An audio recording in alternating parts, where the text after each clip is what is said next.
Folks who live in the deep wilderness or very rural areas, what is the scariest, most unsettling thing you've experienced out there?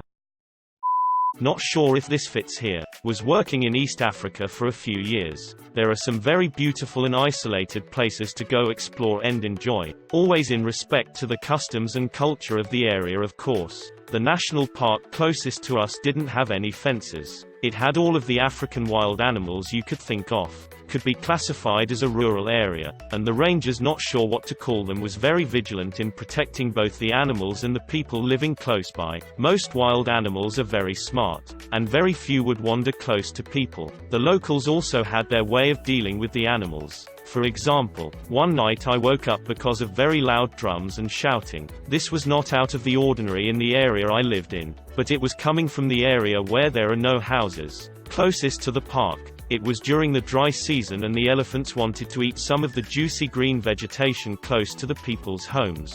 There was a water spring. Elephants tend to be very destructive, and this particular male group had a very aggressive bull. So the locals were making noise to keep them away from the community. Now on to my scary experience. The accommodation I was using at that time didn't have any indoor plumbing, so if you needed to use the facilities, you have to walk about 20 meters to a communal long drop. It's very scary to walk alone at night, so usually I just limited my fluid intake during the early evening. But on that particular night my bladder was adamant, so eventually I convinced myself to go out. I'm not sure if the noise a hyena makes is well known by a lot of people. Yes, they do laugh like in the Lion King movie, but sometimes they make this ooh-hoo sound. They are able to move very quietly. Sometimes you'll smell them before you see or hear them. So as I'm about to squat down I hear ooh-hoo right outside the long drop. It would probably have been the most appropriate shit my pants moment in my life. In previous months hyenas bothered the locals and even dragged a young child away by his feet. The child survived. They are very opportunistic like that and like to scavenge in the community's garbage sometimes. But they haven't been spotted in a while, so it was thought that they move on. Guess not. I'm not completely sure how long I was standing in that smelly long drop, but eventually I just made a mad dash for my place, waving my flashlight like crazy. Probably not the best thing to do at that moment, but I was deaf, not thinking straight. When I was safe again, I turned around and could see a whole pack of them with their eyes reflecting the light. Bedpans made a lot more sense after that. Whistling. Specifically whistling that you hear at night, when no one is around. I've heard it plenty of times alone at night when there is no one that even lives close to my house that should be able to whistle that loud. Like whistling a tune, or more like single blasts that rise, descend in pitch. It starts out with just a whistle. Then you'll hear an almost electronic guitar sound. The whistle and the strings are partially in sync. It grows louder, but you can't place where it's coming from. In front, behind, are you being surrounded? A voice in the dark gleefully asks, "Can you blow my whistle, baby?" More voices implore you to blow the whistle. When you see it, it's too late. He has you. A wild flow rider has taken another victim. The club couldn't handle how low he got, so he turned to a wild one, and roams the woods, imploring the doomed to whistle baby. Having the goddamn deer jump in front of the car at night. They seem to come out of nowhere. I have not hit one yet, but it has been very close a few times. City people. There is a small park nearby and some of them will just wander through our yard. A few get nasty when you tell them to leave, and we've had one or two where we just locked the doors and told them we are calling the police. We do have a gate and private property signs. I travel a lot for work to the USA, so I ended up renting an apartment in a small village in the countryside. I hate staying at hotels.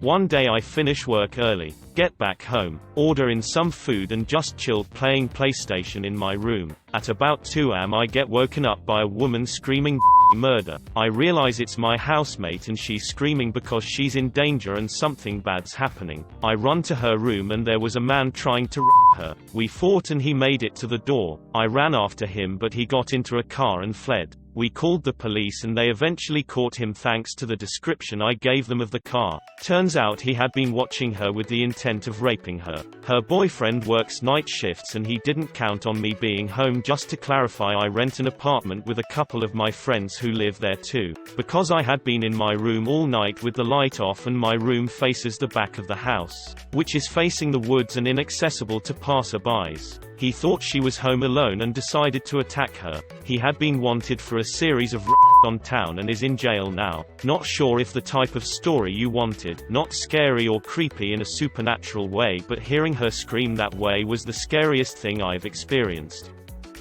New house, very rural, bears, moose. Husband was traveling internationally and I was at home in the winter with an 8-month-old baby. Woke up 1 a.m. to let the dog out, and the dog got interested in some tracks. Big boot tracks that led from the forest to my shed, to the side window and then to the back window of the house. The dog had not barked, and our alarm wasn't tripped, but somebody had walked out from the woods and stared in my windows.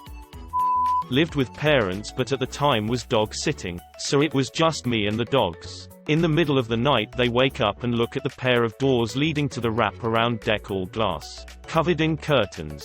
They're doing the little booth thing that immediately wakes me up and I'm terrified. I can hear movement on the deck and the dogs are full-on barking. I don't lock those doors, or any other door, because we live so rurally. I'm frozen with fear for a few moments, trying to think of some way to defend myself if someone comes through the doors. I immediately run to the kitchen, grab the biggest knife and stand in the shadows near the door, absolutely shaking with fear with 911 ready to go on my phone in the other hand. Yeah, turns out my boyfriend was sneaking in. Almost stabbed him and pissed myself. Jesus. That's like rule 1 if you live in the country, especially around here, Michiganda here. You can't sneak up on country people like that or you're risking getting shot, stabbed. My parents do for the majority of the year. They're out in Nowhereville on a farm in Central America. Aside from all the snakes and the tarantulas that make their way into your house, probably the time someone broke in while they were sleeping and robbed them. They didn't wake up but found things stolen, including their firearms. In the morning, they upped the security like crazy after that. For me, when I first moved from the city into suburbia NYC into Suffolk County, the creepiest thing was when foxes scream. The first time I thought a woman was being murdered in the woods behind my house. But when I shone a flashlight, found a fox just sitting there shrieking its head off, I could understand then why in my culture, foxes are thought to take the form of women. That scared the hell out of me. Riding my bike down a dark, lonely highway at night hoping a bear didn't cross the road was often an unsettling thought. Hearing crashing in the bush happened more than a few times. We had a large mother bear and 2 cubs in our yard once. My mom yelled at it to scare it away but it stood on its hind legs and roared. My dad was at work so she herself grabbed a Winchester .30-30 lever-action rifle and fired a shot in the air. That was enough to scare the bear away. Lots of bears here in Manitoba. They are my favorite animal. I respect them enough to know what they are capable of, not to mention huge timber wolves. But they are very shy of humans unlike bears. I was hanging out one day when suddenly I heard all this commotion and what sounded like a lot of people yelling or in pain, all in my front yard. Looked out the window. It was a herd of cows. 30% of them were no idea whose they were or where they came from. They left after about 2 hours. Went for a late night walk up the hill behind my place so I could watch the stars. I foolishly turned down company because I really wanted some peace with my thoughts and to soak in the beauty on my own. There was basically nothing for miles in all directions and zero light pollution, so it was truly stunning and dark. I was out there for about 40 minutes when I eventually got a nervous feeling that raised all the hair on my arms and sent a surging chill up my back. I hauled back to the house like a kid runs up the basement stairs from an imaginary monster, and slammed the door behind me. The next morning I found out a drifter down the road, maybe half a mile away, was attacked by a mountain lion the same night. I spent 6 months living alone in a cabin near the end of a dirt road in central New Hampshire. Nearest neighbors were a quarter mile or so up or down the road. It's an area where people definitely keep to themselves. Had all sorts of animal visitors, bears on the porch, you name it, but never random people around. One morning, I went out to my car to go to work. It was spring, and we'd had a late frost. On the rear window of my truck, someone had written, "I watch you," with their finger in the frost. I never had an actual problem in the rest of my time there, but that freaked me the out.